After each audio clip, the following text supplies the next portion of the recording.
좀 더 깊이, 더 자세히 들어보는 더 인터뷰 시작하겠습니다. 이재명 정부 첫 국정감사가 2주차 중반입니다. 10.15 부동산 대책을 포함한 여야의 공방이 가열되고 있습니다. 국회 운영위 여당 간사이자 민주당 원내 운영수석 부대표인 문진석 의원과 이야기 나눠보겠습니다. 어서 오십시오. 네, 안녕하세요. 안녕하세요. 네. 오늘 신문 보셨으면 아실 것 같은데 여야를 불문하고 국정감사에 대한 평가가 굉장히 좀 박합니다. 막말, 고성 이런 언론 보도가 연일 나오고 있는데 지금까지의 국정감사 좀 총평을 해준다면요? 예, 저희 더불어민주당은 당초 이번 국정감사를 내란 청산, 민생 개혁 국감으로 이렇게 치르겠다라는 기조로 임했는데 그 기조를 차질 없이 유지하고 있다. 반면에 국민의힘은 사실은 국정감사라는 것은 야당의 시간이잖아요. 야당의 시간인데 그 자기들의 기회를 활용할 수 없는 딜레마에 빠져 있다. 국정감사에 열심히 하면 할수록 윤석열, 김건희의 내란의 잔재와 국정농단의 흔적들이 나오기 때문에 국정감사를 애초부터 파행으로 끌고 가기 위해서는 욕설, 이런 정치 정쟁 이런 식으로 끌고 가면서 국정감사를 아예 무력화시키는 전략으로 이렇게 치르고 있는 거 아닌가 이런 생각이 듭니다. 그렇게 분석하시는군요. 국회 운영위 여당 간사이시기도 하니까 김현지 부속실장 이야기를 안 할 수가 없는데 오늘도 법사위에서 증인 채택을 하려다가 무산이 됐습니다. 허니문 기간에는 협조적이게 관례다라고 언급을 하시기도 하셨고요. 김현지 실장이 국감에 나와야 한다고 보시는지, 그리고 두 번째 질문은 운영위에서 그럼 채택이 될 가능성은 얼마인지 궁금합니다. 네, 제가 이제 정쟁을 중지하자는 취지로 허니문 기간을 얘기했었고요. 김현지 부속실장인가요? 네, 부속실장의 국정감사 출석 문제는 좀 다른 문제인 것 같아요. 그래서 야당에서 김현지 부속실장이 반드시 꼭 나와서 뭔가 들어봐야 되겠다. 이게 합리적인 근거를 가지고 제시한다고 한다면 마다할 이유가 없다. 다만 오래된 과거, 아주 80년대 과거부터 시작해서 이런 걸 소환해서 정쟁을 일으키려고 한다고 한다면 저희들은 응할 수 없다라는 게 원내 지도부의 입장이다 이런 말씀드립니다. 그러면 부속실장의 업무로서 질문이 있다면 그건 고려해볼 만하다. 부속실장의 업무라는 것은 사실 이제 국감 대상이 아니었습니다. 사실 그동안에 그렇죠. 관례적으로. 다만 이제 총무비서관으로 한 3개월 정도 근무를 했는데 총무비서관으로 근무하면서 예를 들어 인사라든가 예산 문제 뭔가 전행이 있었다든가 문제가 있었다고 한다면 그 근거를 제시하면 못할 이유는 없다. 저는 그렇게 봅니다.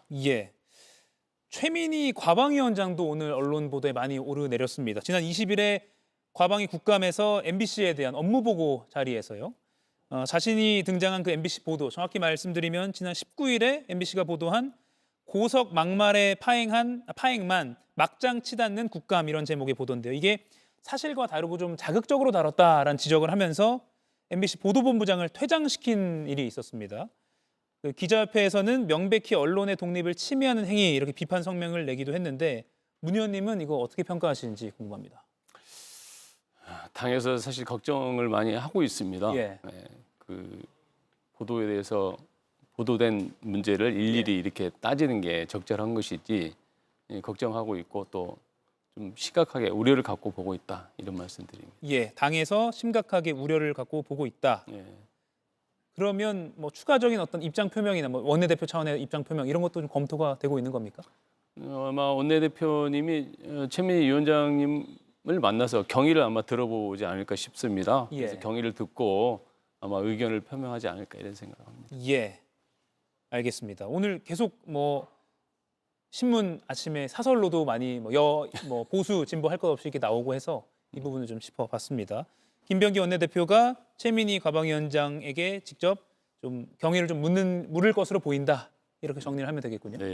알겠습니다. 그리고 심각하게 당청에서도 보고 있다. 집값 발언으로 국토부 1차관이 오늘 아침에 대국민 사과를 했습니다. 유튜브를 통해서 했는데요. 이거 먼저 그 사과 내용을 좀 보고 이야기 더 나눠보겠습니다. 보시죠. 부동산 정책을 담당하는 국토교통부의 고위공직자로서 내 집 마련의 꿈을 안고 열심히 생활하시는 국민 여러분의 입장을 충분히 헤아리지 못했습니다. 또한 저의 배우자가 실거주를 위해 아파트를 구입했으나 국민 여러분의 눈높이에는 한참 못 미쳤다는 점을 겸허히 받아들이고 재차 사과의 말씀 올리겠습니다. 어제 민주당 최고위에서도 한준호 의원이 사과를 하기도 했는데요. 이 지금 당사자 국토부 차관의 사과는 어떻게 평가하십니까?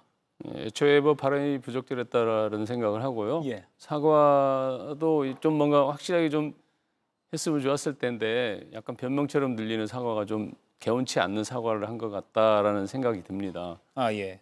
그래서 어쨌든 뭐 사과를 했다는 것은 다행스러운 일이고 예. 좀 더 지켜봐야 되는 거 아니냐. 국민들의 여론을 좀 더 지켜보고 판단해야 되겠다 이런 생각합니다. 예. 오늘 아침에 라디오 인터뷰에서 박지원 의원이 같은 당에 사퇴를 언급을 했습니다. 그리고 또 국민의힘 쪽에서도 경질을 언급을 하고 있어서 이 부분에 대한 당내 지금 분위기는 어떻습니까? 당내 분위기 여러 가지 논란이 있습니다만은 그래도 저희들이 여당이다 보니까 대통령의 인사권에 대해서 지나치게 이래라 저래라 하는 것은 또 예의가 아니다 이렇게 생각하는 의원들도 있습니다. 예. 뭐 박지원 의원처럼 사퇴해야 된다라고 주장하는 의원들도 있지만요. 그래서 좀 더 여론을 좀 추이를 지켜보는 게 좋을 것 같다. 예. 당장 경질이나 사퇴가 부각되지 않는 건 아마 이 정책의 뭐 지속성 이런 거에 대한 우려도 있겠죠. 그렇습니다. 예. 이게 굉장히 중요한 정책인데 부적절한 발언을 인해서 중도 하차를 하게 되면 또 정책의 어떤 정책 문제까지도 또 이렇게 이미지까지 훼손될 소지도 있고 하기 예. 때문에 좀 더 지켜봐야 되는 것 아니에요? 예. 생각합니다. 그런데 이 사과가 나온 그 비슷한 시점에 오늘 아침에 또 라디오 인터뷰에서 국토위 여당 간사 민주당 복기왕 의원이 15억은 서민 아파트라는 인식이 있지 않습니까? 라고 발언한 게 또 논란이 됐습니다. 이것도 어떻게 보세요? 그렇습니다. 서민의 기준이 각각 다르기 때문에 그게 잘못됐다 잘됐다 이런 판단보다는 약간 서민의 기준을 다 각자 다르게 본다는 정도로 이해를 해주시면 좋을 것 같고요. 예. 사실 이제 15억 이하는 가장 집을 실제로 실지 구매하려고 하는 사람들이 모여 있는 구간이 10억에서 15억 사이라고 보거든요. 예. 그래서 아마 그렇게 표현한 거 아닌가 이렇게 생각합니다. 예. 참고로 저희 방송 중에 조금 전에요. 복기왕 의원이 좀 더 정확한 용어를 선택하기 위해서 노력하겠다라면서 좀 유감의 뜻을 밝히기는 했네요. 예. 아무튼 이 복기왕 의원의 발언도 그렇고 앞서 국토부 1차관의 발언도 그렇고 안 그래도 이 부동산 대책이라는 게 어느 정부가 내놓아도 국민들에게 좀 반발을 살 수밖에 없는 저항감이 심할 수밖에 없는 대책들이 많은데 발표 직후에 주무부처 차관이 발언 이렇게 하고 국토위 여당 간사가 이런 발언이 나오다 보니까 이거 잘 되겠어? 이런 걱정이 벌써부터 나오고 있거든요. 물론 그렇습니다만은 대책 정책에 대해서 좀 이렇게 보셔야 되는데 예. 지역 말단적인 이런 부적절한 발언들 때문에 그 정책이 이렇게 훼손되거나 정책의 본래 취지가 훼손되거나 이래서는 좀 곤란하다 이렇게 생각하고요. 앞으로 발언에 대해서 좀 조심해야 된다, 신중해야 된다 이런 생각합니다. 예. 국민의힘은 국민에게 주거 지옥을 강요한다, 뭐 대국민 사기극 이렇게 좀 강도 높게 비판을 하기도 했는데 지금 약간 어떻게 보면 어려운 상황이 됐는데 이 상황에서 민주당 차원에서 정부가 내놓은 부동산 정책을 잘 현장에 반영하기 위해서 어떤 대책을 수립하거나 또는 뭐 조치를 하시거나 이럴 계획이 있습니까? 당 차원에서 이미 실무자 중심으로 예. 주택시장 안정화 TF를 꾸렸습니다. 그래서 결국 이제 공급이 가장 중요한 핵심적인 요소라고 보고 예. 공급 정책에 대해 공급을 주로 논의하는 그런 이제 TF라고 보시면 되고 예.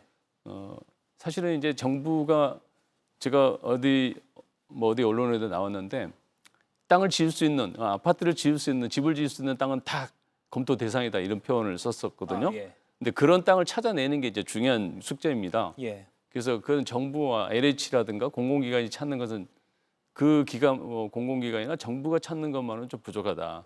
그래서 가장 지역 사정을 잘 알고 있는 지역구 국회의원들이 찾는 것도 필요해 보인다. 그래서 사실 TF를 이제 구성을 한 겁니다. 지역구 중심으로. 예. 그래서 빈 유휴 부지를 찾아내고 그래서 공급을 확실하게 충분한 공급을 하기 위해서는 그런 부지가 필요하다. 과거는 대단히 신도시를 조성해서 이렇게 주택을 공급했는데 예. 지금 이제 바뀌었다. 시대가 바뀌었기 때문에 그렇게 공급하는 것은 지금 현재 시대에 맞지 않는다. 예. 저는 그렇게 보고 있고 또 당도 일정 부분 그렇게 보고 있기 때문에 주택 공급을 확실하게 하기 위해서는 그 이 정책의 실효성을 담보하기 위해서는 결국은 이제 공급이지 않습니까? 예.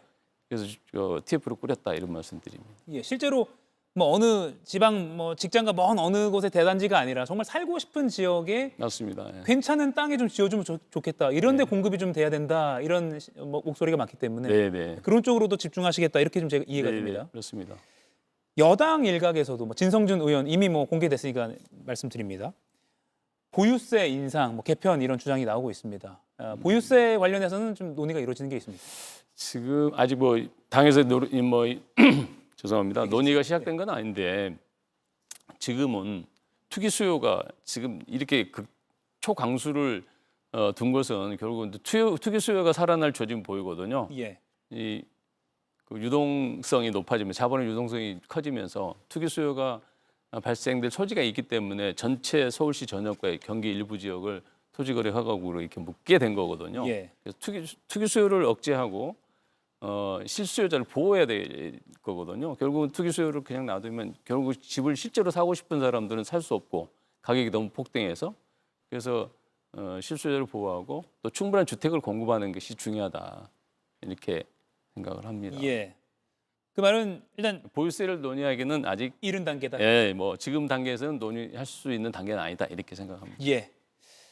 당장 이제 내년 6월 지방선거 이야기가 바로 나오고 있습니다. 사실상 뭐 스타트 됐다 이런 분석도 있고요.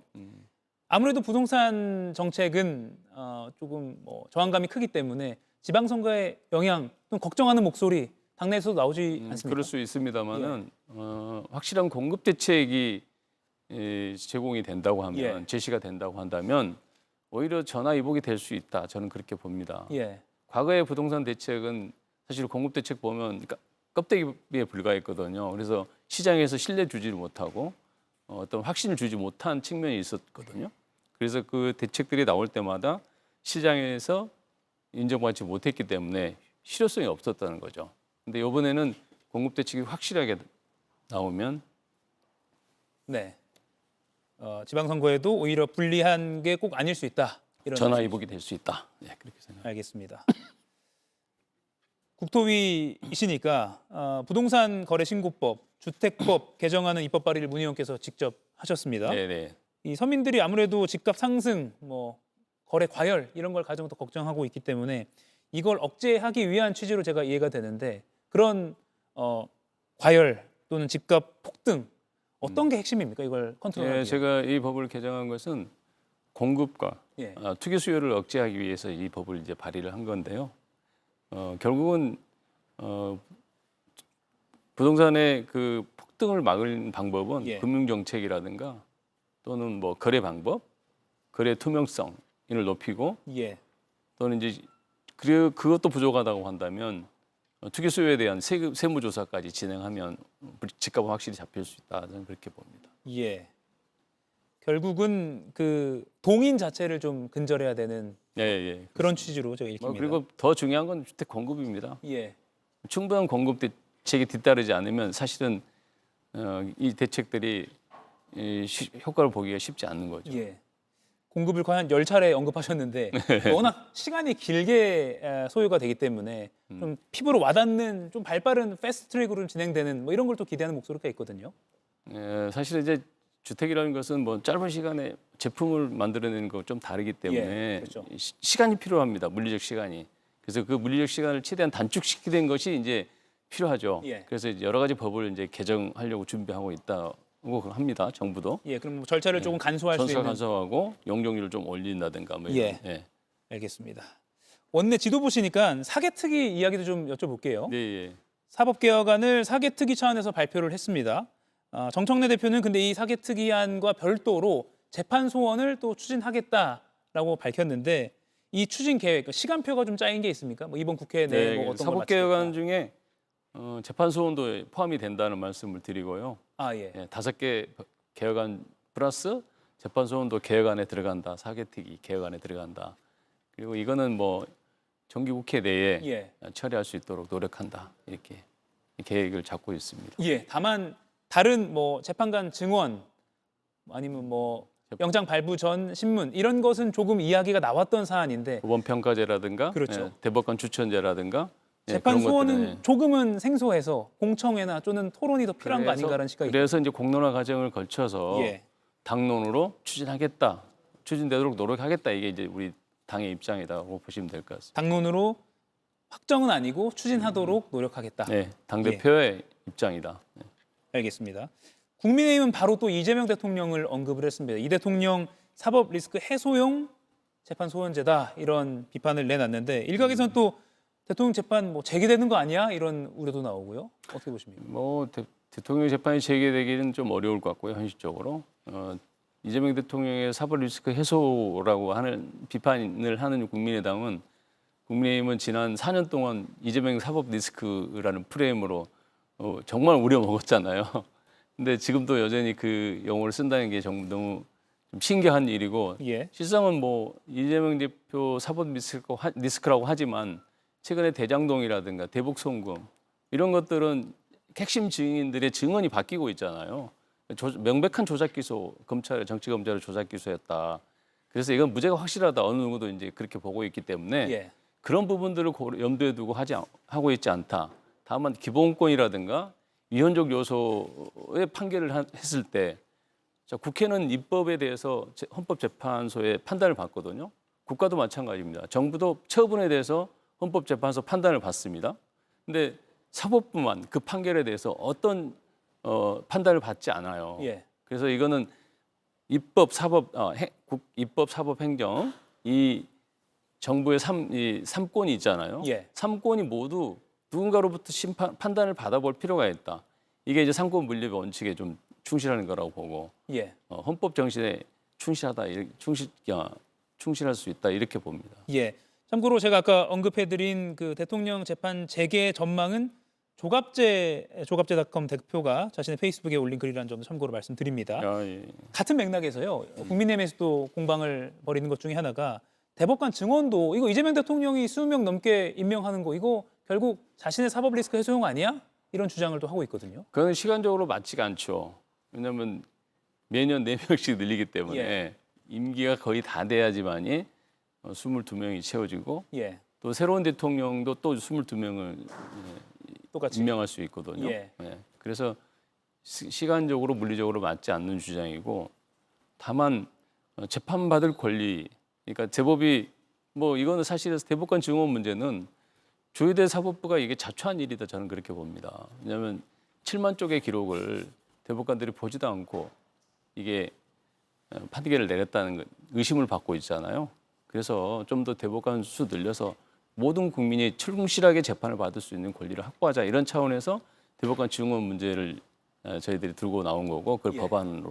법안으로 이렇게 한 거죠. 예. 4명씩 매년 증언이 되는 거니까 소부가 하나씩 늘어난다 이렇게 보면 되겠네요. 그런 거죠. 예. 알겠습니다.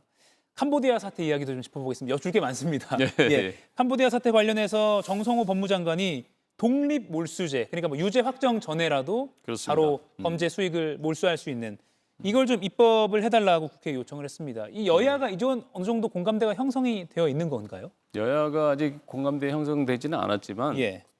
아마 공감할 것이다, 이렇게 생각합니다.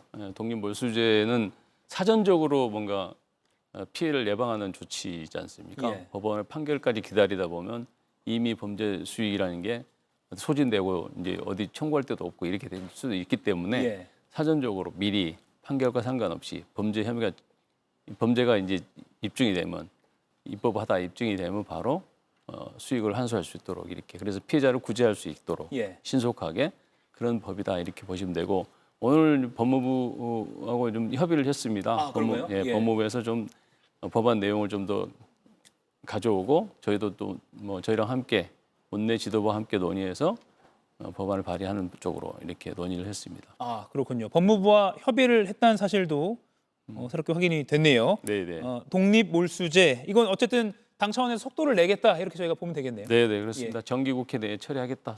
제가 오늘 아침 말씀을 드렸습니다. 예, 정기국회에 처리하겠다. 법무부와 협의를 했다. 알겠습니다.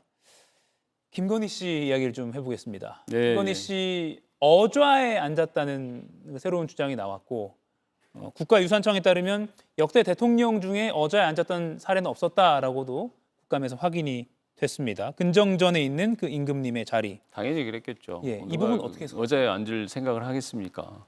어떻게 보셨습니까? 국가유산이고. 예. 근데 김건희를 그동안 뭐 V0, V1 뭐 이런 여러 가지 표현들을 썼잖아요. 예. 그래서 이게 그동안 하나의 증표다, 이게 왕인 것처럼 또는 왕비인 것처럼 이렇게 행동했다라는 것 하나의 증거다, 저렇게 그렇게 봅니다. 예. 왕놀이 한 거죠. 국가유산 사적 공간도 아니고 국가유산에서 예. 그런 놀이를 했다는 것 자체가 그동안 3년 동안 어떻게 행동했는지를 보여주는 하나의 사례다, 이렇게 생각합니다. 예.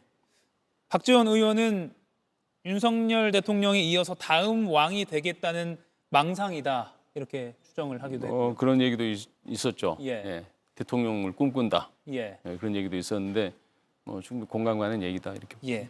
이게 추정입니다만 그 무속 논란이 계속 전 정권에서 있었잖아요. 네. 그리고 뭐 손바닥에 왕자를 적고 토론에 나온 모습부터 시작해서 그런 행동 자체 그리고 왕 의자에 앉은 것도 뭐 그런 것과도 관련이 있다고 보세요? 뭐 그럴 수 있겠죠. 예. 그 자리에 앉으면 그 기운을 받는다, 뭐 이런 약간 관념적인 예. 무속적인 그런 생각도 있었지 않았을까 생각합니다. 예. 이건 뭐 당연히 특검 차원은 아니고 국감에서 지적이 나온 건데 뭐 어떻게 좀 조사가 돼야 된다. 필요성 어떻게 보십니까? 특별히 저희가 조사를 하다기보다는 이제 특검에서 예. 김건희 특검에서 하고 있으니 그것도 뭐 조사하지 않겠냐, 이렇게 생각합니다. 이 사안에 대해서요. 예, 뭐 지켜보겠습니다. 또는 국가유산청 차원에서도 조사를 해야 될 것 같습니다. 특검이 김건희 씨가 통일교로부터 받은 것으로 그동안은 추정됐던 목걸이, 샤넬백, 샤넬 구두의 실물을 확보했다고 합니다. 그리고 사용감이 있다라는 부분도 브리핑을 통해서 사용의 흔적이 있다, 이런 얘기인 거죠. 그러니까. 맞습니다. 예. 통일교와 김건희 씨의 유착, 청탁 의혹에 속도가 붙을 것으로 보이는데 김건희 씨 측은 이거 우리가 사용했다는 증거 없다. 정선백 씨가 이걸 어떻게 특검에 제출했는지 확인해봐야 된다. 또 반론을 제기하고 있거든요. 이제 전성배 씨는 2002년에 건네서 2024년에 반환을 받았다는 거잖아요.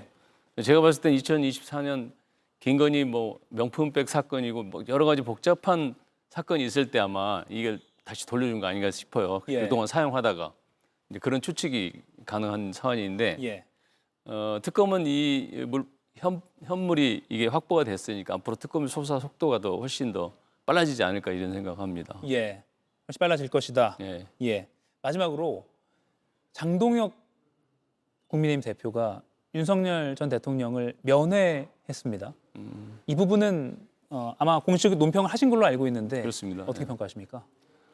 저희 당에서도 논평을 했습니다만은 윤어게인 내란 정당을 자처한 거 아닌가. 예. 그래서 장동혁 대표는 원래 이제 아스팔트 99를 등에 업고 당 대표가 됐지 않습니까? 예.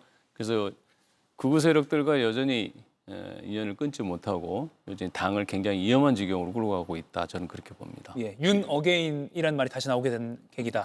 그런 겁니다. 예, 알겠습니다. 국감 또 원내 운영 관련해서 바쁘신 와중에 직접 출연해 주셔서 고맙습니다. 예. 문진석 더불어민주당 의원과 함께했습니다. 고맙습니다. 네.